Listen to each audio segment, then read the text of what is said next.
Aujourd'hui, nous allons parler de l'une des figures les plus mystérieuses de la Bible. Sa présence est mentionnée brièvement et de manière sporadique.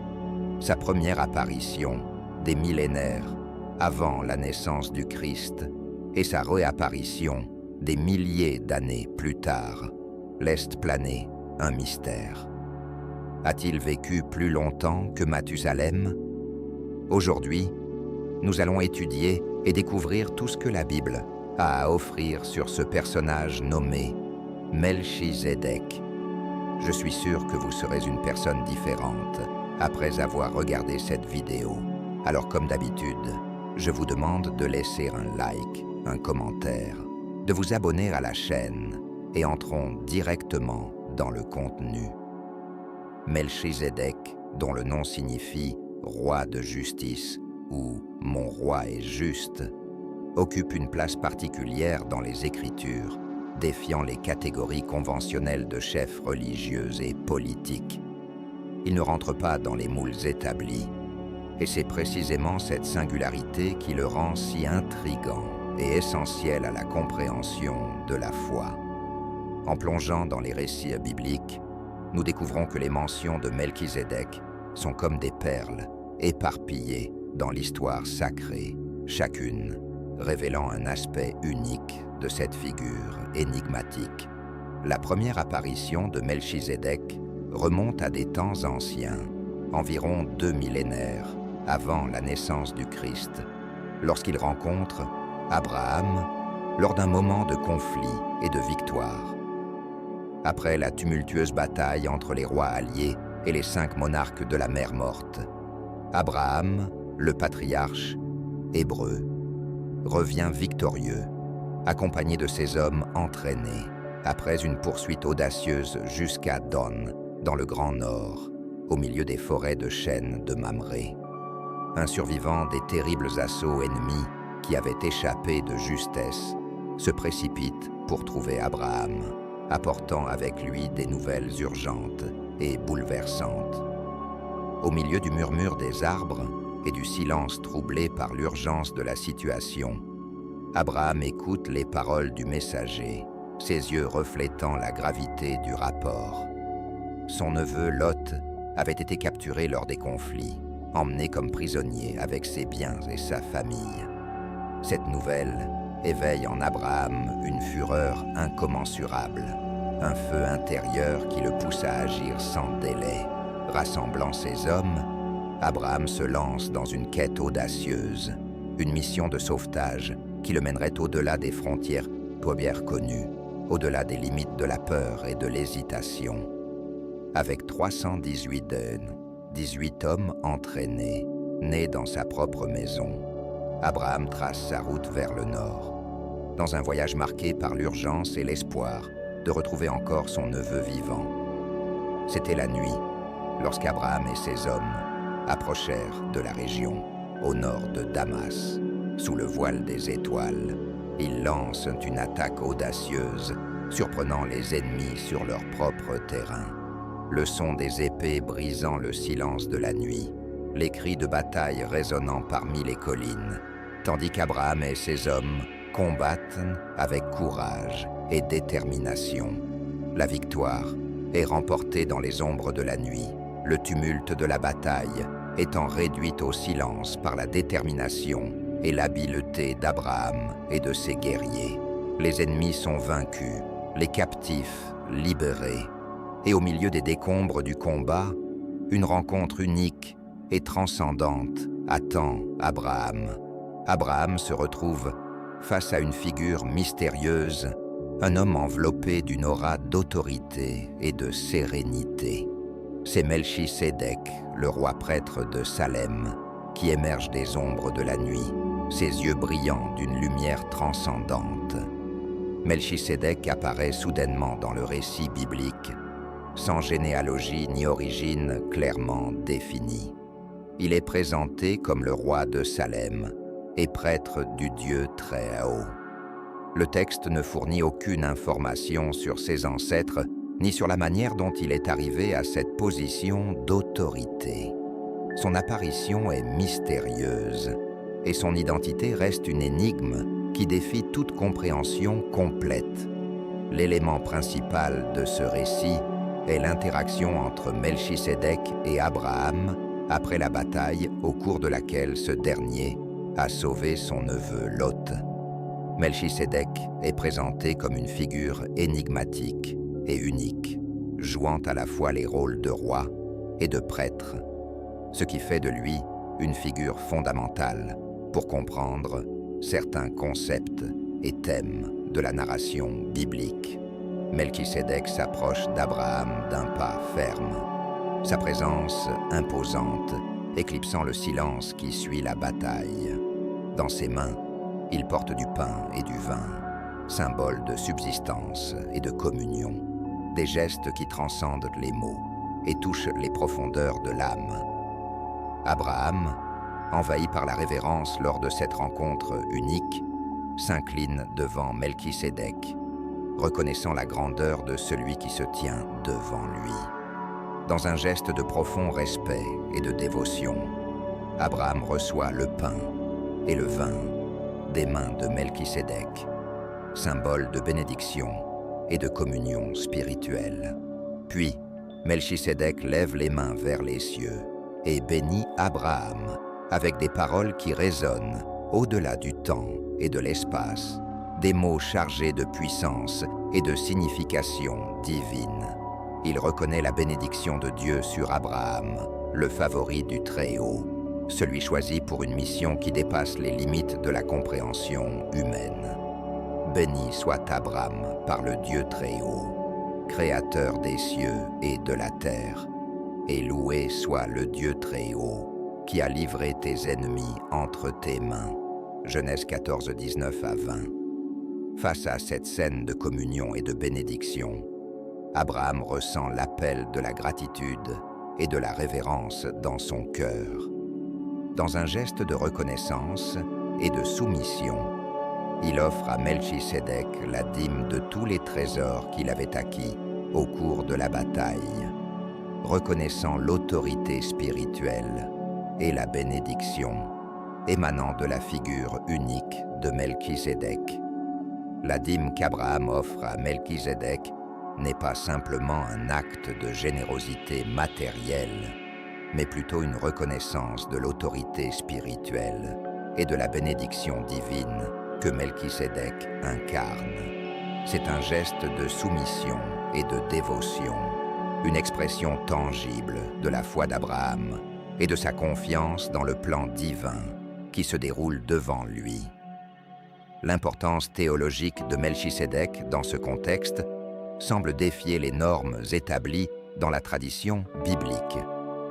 Il est présenté comme un personnage inhabituel, combinant les rôles de roi et de prêtre, une dualité normalement séparée dans les pratiques religieuses et politiques de l'époque. Alors que dans la culture hébraïque ultérieure, Dieu interdit au roi d'Israël d'assumer le rôle de prêtre, et vice-versa. Melchisédek est présenté comme prêtre du Dieu Très-Haut, sans lien direct avec le peuple d'Israël ou l'alliance qui serait plus tard établie avec Abraham. Ce contraste entre Melchisédek et l'ordre établi souligne sa singularité et met en lumière son importance théologique. Son existence avant l'alliance avec Abraham suggère qu'il n'était pas soumis aux lois et traditions spécifiques du peuple hébreu, mais qu'il servait de représentant du Dieu Très-Haut pour toute l'humanité. Cela fait de lui une figure universelle et intemporelle, dont le sacerdoce transcende les frontières ethniques et culturelles humaines. De plus, Melchisédek est décrit comme bénissant Abraham, le reconnaissant comme un instrument de Dieu et lui accordant une bénédiction significative après sa victoire au combat.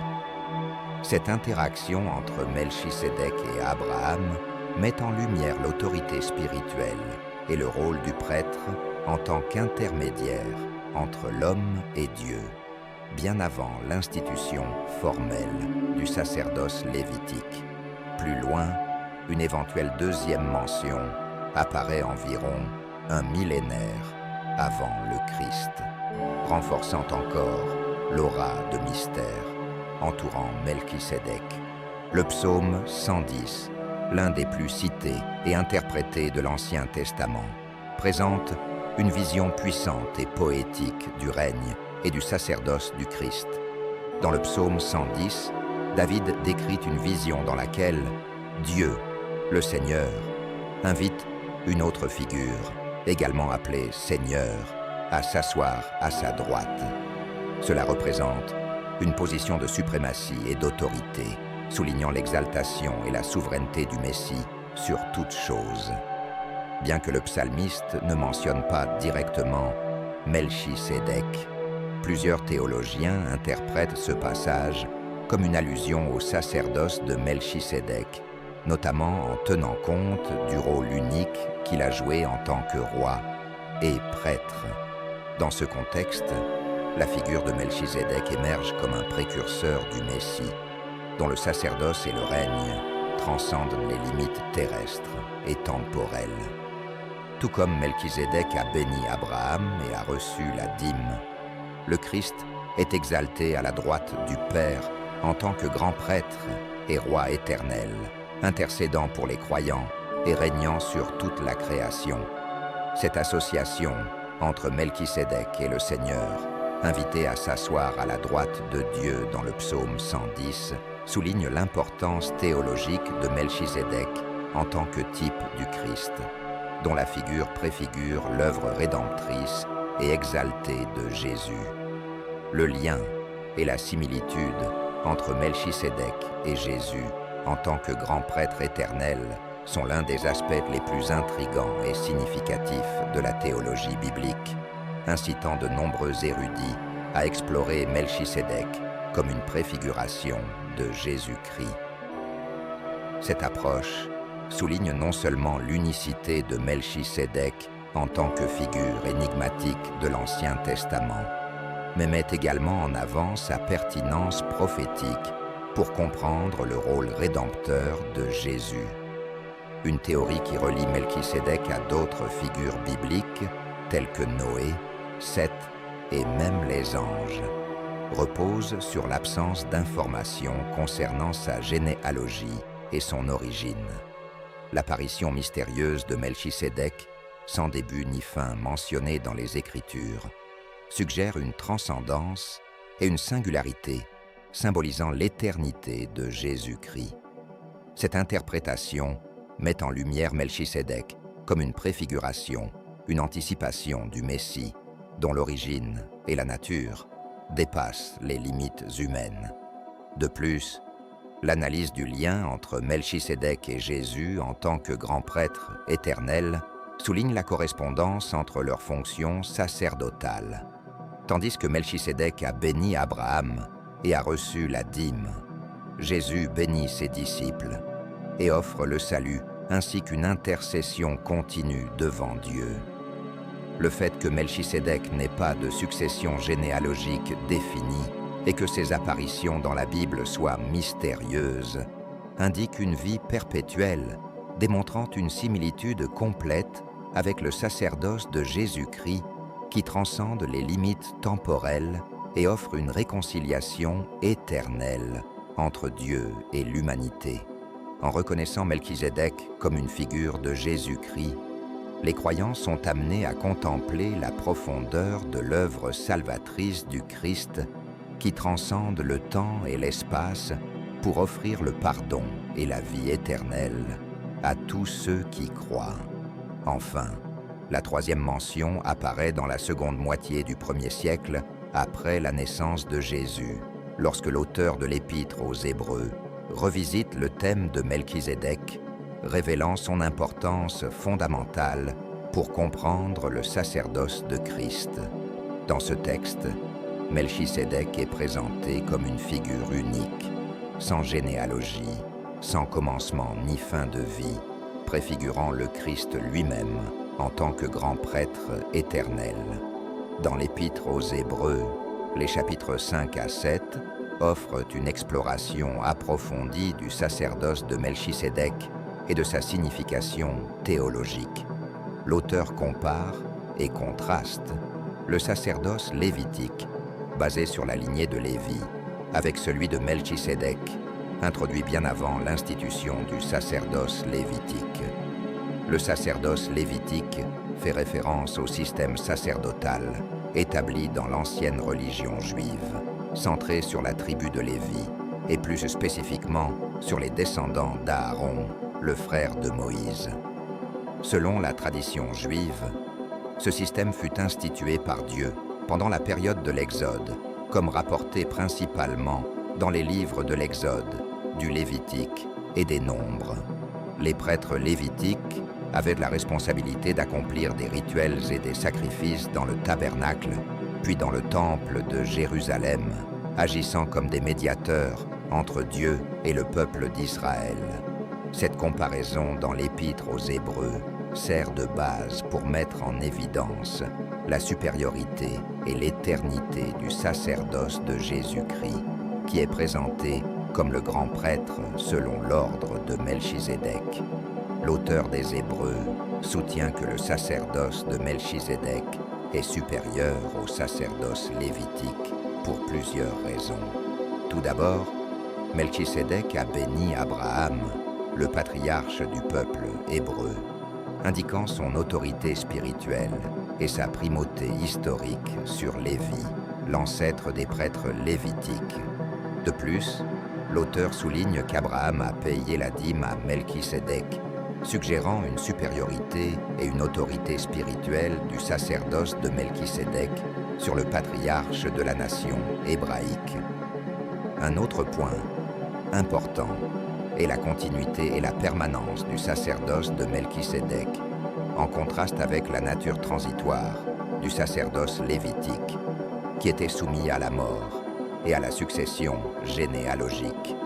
L'auteur met en évidence que Jésus-Christ, en tant que grand prêtre selon l'ordre de Melchisédek, est supérieur au prêtre lévitique parce qu'il est éternel et indestructible, non soumis à la mort, et donc sans besoin de succession sacerdotale.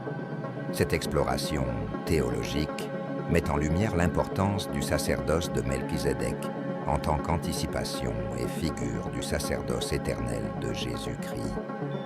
En reliant Jésus au sacerdoce de Melchisédek, l'auteur souligne la supériorité et la perfection du sacerdoce du Christ par rapport au système lévitique.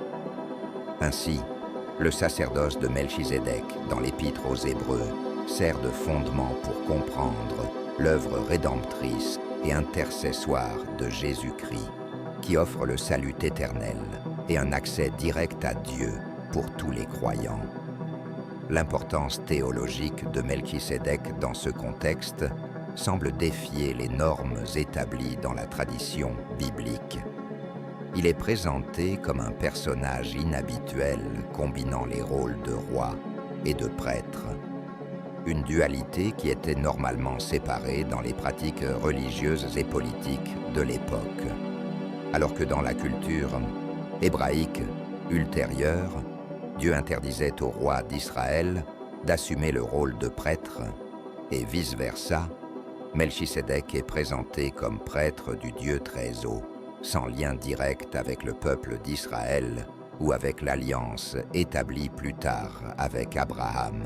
Ce contraste entre Melchisédek et l'ordre établi met en évidence son caractère unique et souligne son importance théologique. Son existence avant l'alliance avec Abraham suggère qu'il n'était pas lié par les lois et traditions spécifiques du peuple hébreu, mais qu'il servait de représentant du Dieu très haut pour toute l'humanité. Cela fait de lui une figure universelle et intemporelle, dont le sacerdoce transcende les frontières ethniques et culturelles humaines. De plus, Melchisédek est décrit comme bénissant Abraham, le reconnaissant comme un instrument de Dieu et lui accordant une bénédiction significative après sa victoire au combat. Cette interaction entre Melchisédek et Abraham met en lumière l'autorité spirituelle et le rôle du prêtre en tant qu'intermédiaire entre l'homme et Dieu, bien avant l'institution formelle du sacerdoce lévitique. comprendre les implications pratiques et spirituelles de la nouvelle alliance, établie par Jésus, fondée sur le sacerdoce de Melchizedek, nous offre un aperçu profond de la nature de la relation entre Dieu et l'humanité, en contrastant le sacerdoce lévitique, avec ses limitations temporelles et rituelles, avec le sacerdoce de Melchisédek, qui est éternel et transcende les frontières ethniques et temporelles. Nous sommes amenés à considérer l'universalité et l'éternité du plan rédempteur de Dieu. De plus, comprendre le sacerdoce de Melchisédek nous invite à explorer plus en profondeur les vérités spirituelles révélées en Christ. Tout comme Melchisédek a béni Abraham et a reçu sa dîme, Jésus, en tant que grand prêtre éternel, nous bénit et nous invite à offrir nos vies comme un sacrifice vivant. Cette réalité nous pousse à vivre dans une gratitude constante et une soumission totale, reconnaissant la suprématie du Christ dans tous les domaines de notre vie. Que l'histoire de Melchisédek nous inspire. J'espère que vous avez apprécié la vidéo. N'oubliez pas de vous abonner à la chaîne, de laisser un like et de cliquer sur l'une des 2 vidéos qui apparaîtront pour continuer à nous suivre. Un câlin et que Dieu vous bénisse.